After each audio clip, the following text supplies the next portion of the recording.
Alright guys, so haven't made a video in a while. Been doing a lot of work on the car, but also I've been working a lot, so I haven't really had time to be recording shit like that. First off, I got rid of the little 14s that were on their stock. I got a pair or a whole set of 10 holes for $100, $150 I think, 120, something like that. Anyway, all brand new tires, Cooper Cobras. Wheels are in pretty much perfect shape, so I said, fuck it, I'm gonna get these, keep the sleeper look going. I plan on keeping it 4-lug. Get some drag radials or slicks for the back. Another thing I did is I did wire up the control pack. I'll go through that in another video and kind of show you guys how exactly I wired it.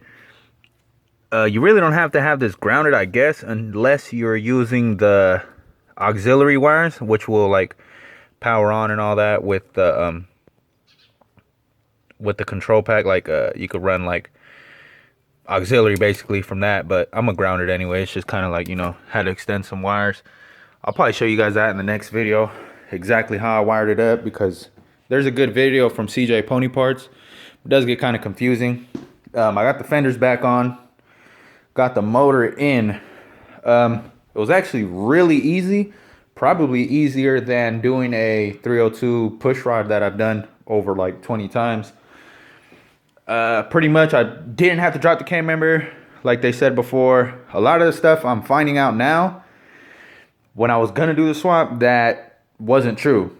They told me I had to get a different starter. That wasn't true. The Gen 2 S550 starters is like a stock mini starter, so that worked perfect.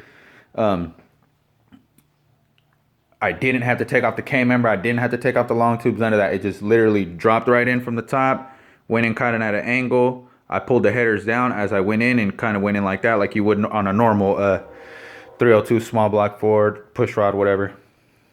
So that was actually really easy. It was about 15 minutes. I got it in, kind of was smacking around a little bit. Had to take off the condenser. I am going to run AC, so I am going to put that back on, or the accumulator they call it. That's gonna go back. So the motor's in. I know, like I said, I'm gonna walk you guys through it, but like I said, I've been really busy. Anytime I do get to work on the car, it's like I'm in here, I'm working on it, and then I literally like eat, shower, work. You know, I've been working 12-hour shifts, so got everything wired up. The harness was actually long enough. I ended up running the computer here, bolted it here. Don't really care about the shaved engine bays and all that, so I mounted the computer here, bolted it down. I guess whenever you do get the tune, they're going to need to scan this, or they need the numbers on here, the serial part number, serial number, whatever. So glad I kept that visible. The clearance is good, everything, nothing hits as of right now. The motor is like tilted back a little bit. I don't think you'll be able to see it, but it might be. Actually, no, I have the jack on it. But if I let go of the jack, the motor will tilt back a little bit because there's no transmission or exhaust on it yet. So a couple things. Airbox.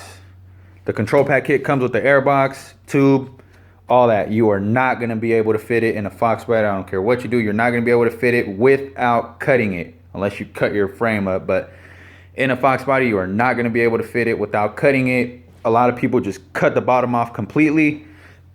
I didn't want to do that.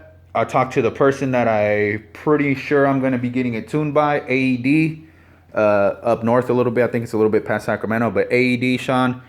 I've been emailing him, kind of just getting his input on stuff and letting him know what I'm doing with it. So pretty much he told me there's really not much to gain from a cold air intake. Now, don't quote me. I don't know shit about S550s. I don't know shit about Coyotes. I'm not a tuner, so don't quote me, but supposedly there's really nothing to be gained from a cold air intake. So they say. I know it's a big controversial thing. It is, it isn't, whatever. Anyway, in his opinion, there's really not much to be gained with the cold air intake. So he was like, if you can get the stock airbox to pull air in from outside of the car, or you could run a cold air intake, it just has to be separated from all the other air of the car, like meaning the fan or the air in the engine bay. So I said, I bought the air raid intake, didn't fit. It was hitting here. The stock hood wouldn't close. It was hitting here. It was hitting up here on the hood. I bought a JLT intake. That also didn't work. The mass airflow was hitting over here because it comes out like way up here. The harness was hitting the radiator. And I have a stock radiator because it's pretty much the same size as the S550 radiator. So I'm just going to run the stock radiator for now. And it basically all of those were hitting everything. So I said, fuck it, I'm going to just try to run the stock airbox. And I was able to get the airbox to fit.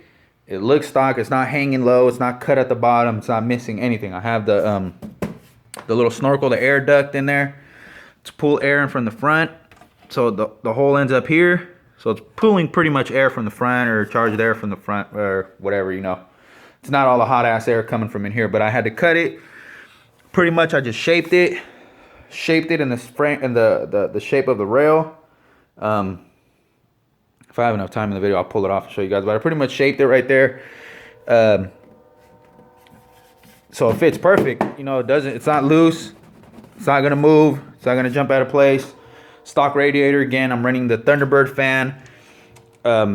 My weather stripping was actually perfect, but my dumbass took it off of the trunk, put it along the fans, trimmed the fan down about 1/2 inch, put it on the fan, made these little brackets, bought these little brackets, and then I bought these at Home Depot as well for the stock coolant reservoir. And I kind of just heated this one, wrapped it around, but I'm gonna cover all this. I don't really like all this chrome shit or shiny shit. I want to have it black. Stock reservoir, nice and tight on there. Gotta get a bracket for the radiator, but stock reservoir, stock airbox, sucking air in from the front. What else did I run? Oh, okay, clutch cable. Clutch cable is going to it's not going to be able to mount like the stock Foxbody does on the frame rail. So I basically just used another hole on there and I just bolted it on there, and it's cool. It's not going anywhere. Kind of keeps it away from the header as well. Steering shaft, I had to disconnect it depending on what steering shaft you go with, what rack you're going with, what K-member, all that. Everything is going to come into play in this. So I was really good clearance right there. Nothing, not hitting anything. I had to extend the shaft. I pretty much already knew that was going to happen. I can't remember if it was because of the steering shaft or because of the K-member, but I read the reviews and a bunch of people said that they had to extend the shaft. So I pretty much knew that was coming. I extended it about 2 inches or so.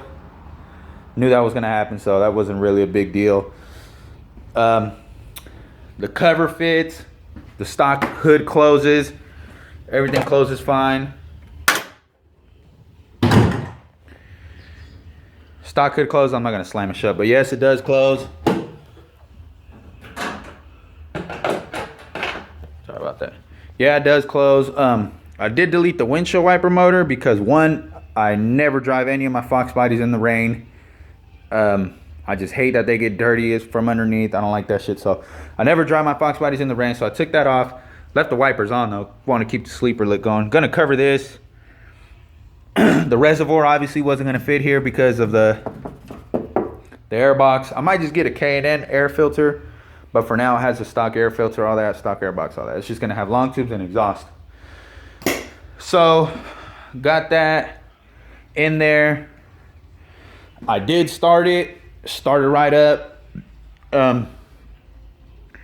So yeah, I'm gonna make a separate video right now, show you guys how I ran the fuel pump and what I did, because I saved about $700, like $600 on the fuel system by doing something different. I don't think anyone probably has done it on a Coyote swap, maybe on LS swaps, but check out my other video. I'll walk you guys through that as well.